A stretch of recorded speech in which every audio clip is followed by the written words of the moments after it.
India की ओर, किस तरह से वाइब्रेंट गुजरात से वाइब्रेंट इंडिया की तरफ बढ़ रहा है देश और किस तरह से 20वें वाइब्रेंट गुजरात का आज आयोजन किया जा रहा है। गुजरात दौरे के दूसरे दिन प्रधानमंत्री नरेंद्र मोदी आज अहमदाबाद में वाइब्रेंट गुजरात ग्लोबल समिट से जुड़े कार्यक्रम का उन्होंने शुभारंभ किया। अहमदाबाद की साइंस सिटी में आयोजित यह समारोह वाइब्रेंट गुजरात ग्लोबल समिट के 20 वर्षों के कामयाब सफर का उत्सव है। तो वाइब्रेंट गुजरात ग्लोबल समिट 20 वर्षों से जारी है। गुजरात के मुख्यमंत्री के तौर पर नरेंद्र मोदी ने इसकी शुरुआत की थी। आज ये एक प्रमुख वैश्विक कार्यक्रम बन चुका है। दुनिया भर में वाइब्रेंट गुजरात की चर्चा है। कार्यक्रम को संबोधित करते हुए प्रधानमंत्री नरेंद्र मोदी ने वाइब्रेंट गुजरात को ब्रांडिंग नहीं बल्कि बॉन्डिंग का आयोजन बताया। कहा यह ब्रांडिंग नहीं है बल्कि गुजरात और मेरे लोगों के बीच में आपसी बॉन्डिंग का यह आयोजन है। पीएम मोदी ने कहा कि यह वो संबंध है जो उनके और गुजरात के नागरिकों और उनके सामर्थ्य से जुड़ा हुआ है। पीएम मोदी ने कहा कि यह लोगों के सामर्थ्य से जुड़ा हुआ कार्यक्रम है। पीएम ने कहा कि गुजरात को बदनाम करने की साजिश हुई। गोधरा की घटना और हिंसा के बाद एजेंडा चलाया गया, फिर भी मैंने राज्य को खड़ा किया और इसमें गुजरात के लोगों की हिस्सेदारी है। पीएम मोदी ने गुजरात के विकास यात्रा पर आधारित एक प्रदर्शनी का भी शुभारंभ कर उसका अवलोकन किया। वहीं प्रधानमंत्री मोदी ने साइंस सिटी में जलीय गैलरी का भी अवलोकन किया। इसमें जैव विविधता और समुद्री जीवन का नजारा होता है। बेहद आकर्षक है यह जलीय गैलरी। मंगलवार को गुजरात पहुंचे पीएम मोदी का महिलाओं ने भव्य स्वागत किया था। नारी शक्ति वंदन कानून बनने पर महिलाओं ने प्रधानमंत्री मोदी का आभार जताया था। पीएम ने कहा था कि महिला आरक्षण का सपना हमने वर्षों पहले गुजरात की धरती से देखा था। ये हमारी बहनों के लिए रक्षाबंधन का गिफ्ट है। प्रधानमंत्री ने इसको रक्षाबंधन गिफ्ट बताया और पीएम ने इस कानून को बहनों के सपनों को पूरा करने की गारंटी बताया। कहा महिलाएं सशक्त होंगी तो देश को आगे बढ़ने से कोई रोक नहीं सकता। और पीएम मोदी गुजरात के छोटा उदयपुर के बडोली में पहुंचे हैं। पीएम ने यहां 5,000 करोड़ रुपए से अधिक के प्रोजेक्ट का लोकार्पण और शिलान्यास भी किया है।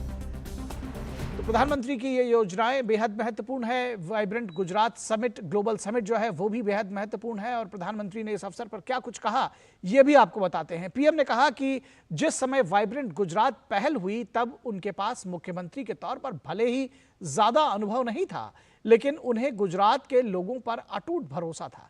पीएम ने कहा कि वाइब्रेंट गुजरात राज्य का आत्मविश्वास बढ़ाने और विश्व के साथ आंख से आंख मिलाकर बात करने का माध्यम बन गया है। ये गुजरात सरकार की निर्णय प्रक्रिया और फोकस अप्रोच को पूरी दुनिया को दिखाने का एक माध्यम बना। ये गुजरात सहित भारत की औद्योगिक क्षमता को विश्व के समक्ष उजागर करने का माध्यम बना। ये भारत में मौजूद अलग अलग सेक्टर्स की असीमित संभावनाओं को दिखाने का माध्यम बना। ये भारत के टैलेंट को देश के भीतर उपयोग करने का माध्यम बना। ये भारत की दिव्यता, भव्यता और सांस्कृतिक विरासत को विश्व को दिखाने का एक और माध्यम बन गया। और पीएम मोदी ने गुजरात के विकास में रोड़े अटकाने के लिए तत्कालीन यूपीए सरकार के प्रयासों का भी जिक्र किया। पीएम ने कहा कि विदेशी निवेशकों को धमकाया जाता था, उसके बावजूद निवेशक गुजरात आए। उस समय केंद्र सरकार चलाने वाले गुजरात के विकास को भी राजनीति से जोड़कर देखते थे। केंद्र सरकार के मंत्री तब वाइब्रेंट गुजरात समिट में आने से मना कर दिया करते थे। व्यक्तिगत रूप से तो मुझे बताते थे कि नहीं हम जरूर आएंगे। पता नहीं पीछे से डंडा चलता था, वो ना कर देते थे। सहयोग तो दूर की बात, वो रोड़े अटकाने में लगे रहते थे। विदेशी इन्वेस्टर्स को धमकाया जाता था कि गुजरात मत जाओ। इतना डराने के बाद भी विदेशी इन्वेस्टर्स गुजरात आए।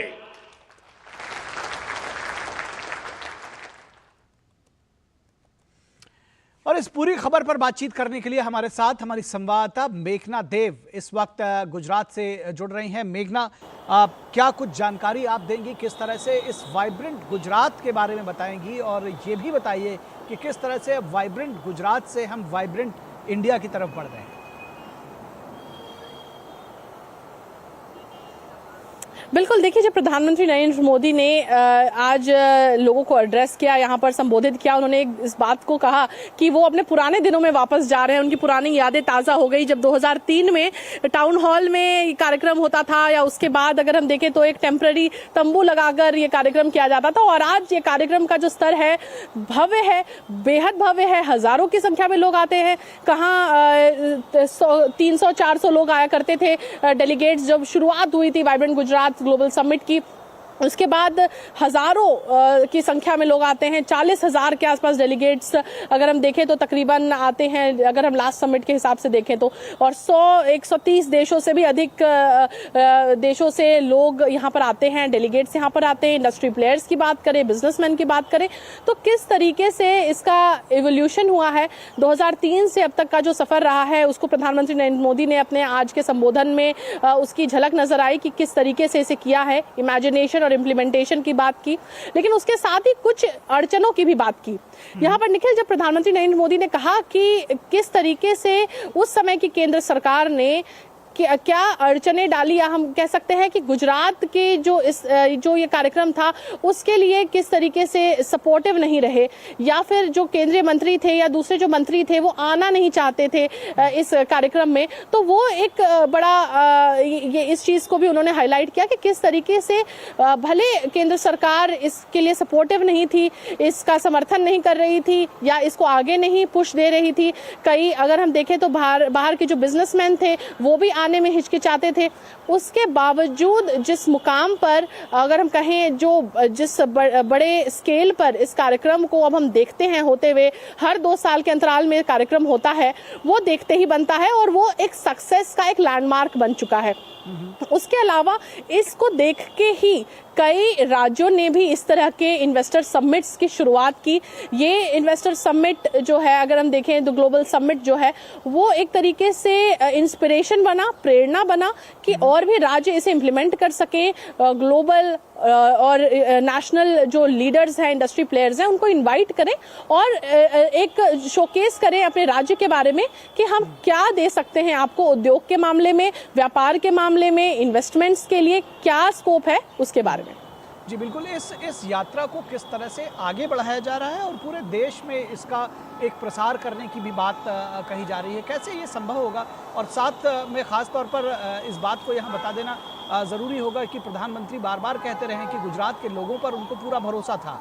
उन्होंने कहा, आपने तो उसको बेहतर सुना होगा, कि जब कोई भी योजना चलती है तो लोग पहले उसको डिनाई करते हैं, मना करते हैं, फिर बाद में धीरे धीरे उसको स्वीकार करते हैं। तो धीरे धीरे ही सही, अब ये 20 वर्षों में न सिर्फ इसको स्वीकार किया गया बल्कि ये सर चढ़कर बोल रहा है। बिल्कुल, और जब प्रधानमंत्री नरेंद्र मोदी ने और खैर आज उन्होंने फिर से एक तरीके से अपने दमखम को दिखाने की बात करें, या जो उन्होंने खुद से कहा कि ये मोदी की गारंटी है कि अगले कुछ वर्षों में भारत टॉप 3 इकोनॉमीज में होगा। तो और उन्होंने इस बात को कहा कि ये मोदी की गारंटी है। तो जिस तरीके से हम बात करते हैं कि गुजरात में जिन चीजों को किया गया है, गुजरात ने जिस तरीके से शुरुआत की, आप देखिए 2001 में भूकंप आया था निखिल कच्छ में, उसके बाद जिस तरीके के दंगे हुए और उसके हिसाब से जो इमेज बनी 2002 के दंगों के बाद से, उसके बावजूद इस तरह का इन्वेस्टर समिट करना, और अगर हम देखें तो हर जो विपरीत परिस्थितियां थी उसको भी अपने अनुकूल करके और किस तरीके से आगे बढ़ा है गुजरात, वो ऑब्वियसली एक अगर हम कह सकते हैं तो एक केस स्टडी है। 2009 में जब पूरी दुनिया में रिसेशन का माहौल था, उस समय जब प्रधानमंत्री नरेंद्र मोदी को कहा गया कि ये जो आप सबमिट कर रहे हैं ये फ्लॉप जाएगा, हमें ये स्किप कर देना चाहिए, ये सबमिट नहीं करना चाहिए। उसके बावजूद प्रधानमंत्री नरेंद्र मोदी ने इस बात को कहा कि नहीं, हम ये सबमिट जरूर करेंगे, हर बार ये सबमिट होता है 2 साल में, तो हम ये छोड़ेंगे नहीं। और उसके बाद 2009 का भी सबमिट बहुत बड़ा हिट था।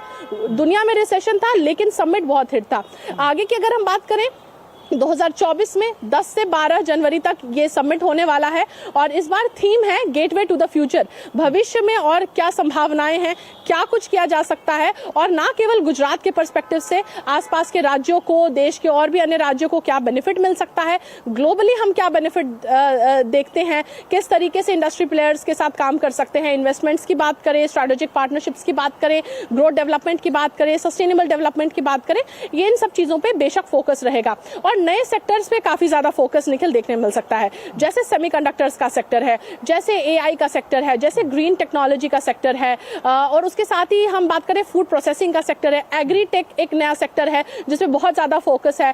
तो ये कुछ सेक्टर्स में इस बार ज्यादा अगर हम कहें, और खैर स्टार्टअप्स तो हमेशा की तरह इस बार भी पिछले हम देखते हैं दो तीन समिट से हमने देखा है कि स्टार्टअप्स में काफी ज्यादा फोकस रहा है, एमएसएमईज पे भी काफी ज्यादा फोकस रहा है। तो इस बार भी जो जनवरी में जो समिट होने वाला है उसमें फोकस रहेगा और उस समिट के ठीक पहले हम देख रहे हैं कि ऐसा बताया जा रहा है तकरीबन 17 रोड शोज होने हैं, इंटरनेशनल रोड शोज भी होंगे और नेशनल रोड शोज भी होंगे और उसके साथ साथ 2 कर्टन रेजर इवेंट्स होने हैं, एक दिल्ली में होना है और एक मुंबई में भी होना है। तो पूरी तरीके से देखें तो अभी से ही, जब अक्टूबर अब शुरू ही होने वाला है, तो अभी से ही जो पूरी तैयारियां हैं जनवरी में होने वाले इस समिट की, वो पूरी तैयारियों का एक खाका बनता हुआ नजर आ रहा है। और क्या क्या होने वाला है तो उससे पता चलता है कि कितना ग्रैंड होने वाला है आने वाला जो समिट है हर बार की तरह वो भी, क्योंकि पिछली बार समिट हो नहीं पाया था, हम महामारी के दौर से गुजर रहे थे, 2019 में आखिरी समिट हुआ था, 2021 में हो नहीं पाया था। तो इस बार तकरीबन 4-5 साल के गैप के बाद फिर से वाइब्रेंट गुजरात ग्लोबल समिट जनवरी 2024 में देखने मिलेगा। चलिए, बहुत बढ़िया, बहुत आपने सटीक और जानकारी दी, बहुत शुक्रिया इस तमाम बातचीत और जानकारी के लिए मेघना देव। और बीजेपी की चुनावी रणनीति और